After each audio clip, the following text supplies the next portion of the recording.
ایک عورت عراق سے آئی، اس کی 5 یتیم بچیاں تھیں تو اسے ضرورت تھی وظیفے کی۔ اس نے آ کے پوچھا حضرت عمر بن عبدالعزیز کا گھر کہاں؟ تو لوگوں نے فرمایا وہ سامنے جو ٹاٹ اور بوریے کا پردہ لٹک رہا ہے وہ عمر بن عبدالعزیز کا گھر ہے۔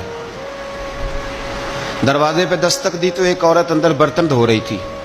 پوچھا السلام علیکم، امیر المومنین سے ملنا ہے۔ وہ کہنے لگی اس درخت کی چھاؤں میں بیٹھ جاؤ، ابھی تشریف لاتے ہیں۔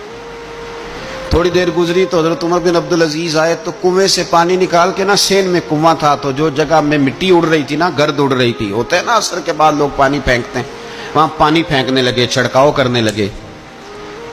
تو تھوڑی تھوڑی باتیں وہ خاتون آپ سے کرنے لگی تو وہ جو عورت آئی تھی نا وہ کہنے لگی تم غلام سے باتیں کر رہی ہو، تمہیں پردہ کرنا چاہیے۔ وہ کہنے لگی یہ غلام نہیں، یہ میرے شوہر ہیں اور یہ امیر المومنین عمر بن عبدالعزیز ہیں۔ کہنے لگی یہ عمر بن عبدالعزیز ہے؟ کہا ہاں یہ عمر بن عبدالعزیز ہے۔ تو وہ خاتون حاضر ہوئی، کھجوریں اس کو دی گئی کھانے کے لیے۔ اس نے کہا حضور میری 5 یتیم بیٹیاں ہیں، مجھے وظیفہ چاہیے۔ جناب عمر بن عبدالعزیز نے ایک بیٹی کا نام پوچھا، ولدیت پوچھی، وظیفہ لکھا۔ عورت کہنے لگی اللہ تیرا شکر ہے میری بچی کا وظیفہ لگ گیا۔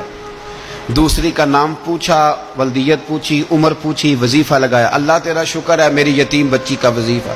4 بچیوں کے وظیفے عمر لکھتے رہے، خاتون اللہ کی حمد کرتی رہی۔ 5ویں کا لکھنے لگے تو کہنے لگی میں نے زمانہ بڑا دیکھا ہے پر عمر بن عبدالعزیز تیری طرح کا بندہ نہیں دیکھا۔ آپ فرمانے لگے اب میں 5ویں کا وظیفہ نہیں لکھتا، 4 کا وظیفہ جا کے گورنر سے منظور کرا لے اور 4 کو کہنا تھوڑا تھوڑا 5ویں کو بھی دے دے۔ حضور کیوں نہیں لکھتے؟ فرمایا جب تک تو حمد کے لائق رب کی حمد کر رہی تھی میں وظیفے لکھ رہا تھا، اب تو نے میری تعریفیں شروع کر دی۔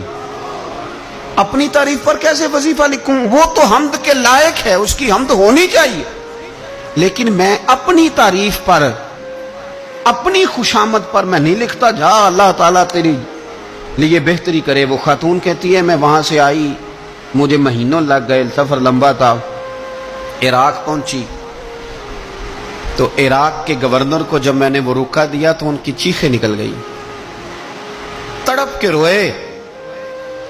میں نے کہا کیا ہوا؟ کہنے لگی بی بی جس نیک آدمی نے تجھے یہ لکھ کے دیا تھا نا، چند دن ہوئے ان کا انتقال ہو گیا۔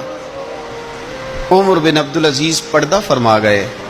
وہ خاتون پھر روئی، کہنے لگی یتیم بیٹیوں کا اب کیا بنے گا، اس رکے کا کیا بنے گا؟ تو آپ فرمانے لگے بی بی جب امیر عمر بن عبدالعزیز جیسا ہو تو گورنروں کو بھی اللہ کچھ توفیق دے ہی دیتا ہے۔ اگر انہوں نے تیرا وظیفہ زندگی میں لکھا تھا تو فکر نہ کر، جب تک میں زندہ رہوں گا وظیفہ پہنچتا رہے گا۔